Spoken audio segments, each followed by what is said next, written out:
చాలా ఘాటుగా ఉంది. గిబ్స్, ఈ మొక్క గురించి నీకేమైనా తెలిస్తే నాకు చెప్పు. జాక్, దీన్ని పొగాకు అంటారు. ఇక్కడ ప్రజలు దీన్ని ధూమపానానికి ఎక్కువ యూజ్ చేస్తారు. అవునా? వాళ్ళ సమాధులకి వాళ్ళే మొక్కలు నాటుకున్నారన్నమాట. అయితే మనం ముందుకెళ్దాం, ఎవరైనా కనిపిస్తారేమో చూద్దాం.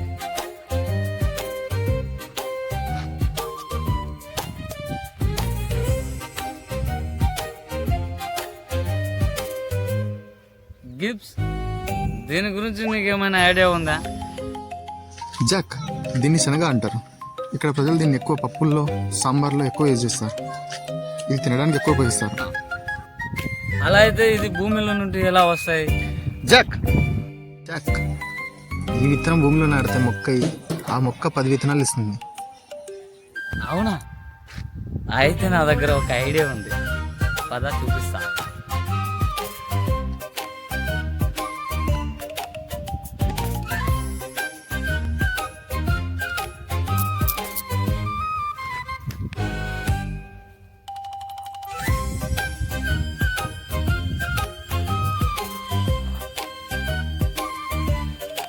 జాక్, ఏం చేస్తున్నావు?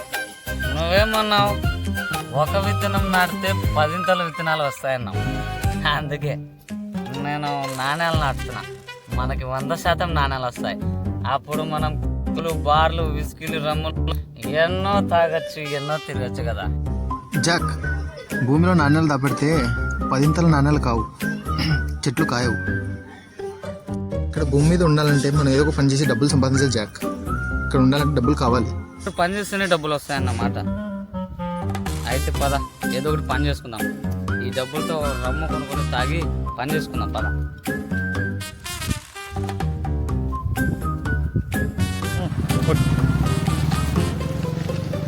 అయితే ఇవి ఏంటివి? అంచుపంద. ఈ డబ్బులకి ఏమైనా వస్తాయి? రావా? అక్కడ ఎవరు మిమ్మల్ని పిలిచినట్టు?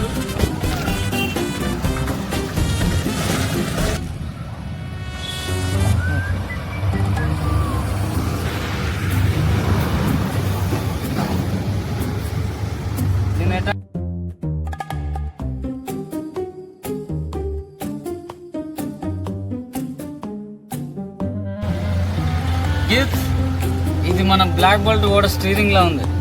జాక్, ఇది మన బ్లాక్ బోల్ట్ కాదు, ఇక్కడ రైతులు ఉపయోగించే ఓడ. దీంతో వ్యవసాయము అన్నీ చేస్తారు. ఒక పూర్వకాలంలో ఎద్దులతో చేసేవాళ్ళు, ఇప్పుడు ఈ యంత్రాలు వచ్చాయి. అవునా? అయితే నేను భూమి మీద ఇంకా చాలా నేర్చుకోవాలా. ఇంకా చాలా నేర్చుకోవాలి జాక్. గిబ్స్, నీకు ఒకటి చూపిస్తా, కిందికి దిగి చూపిస్తా.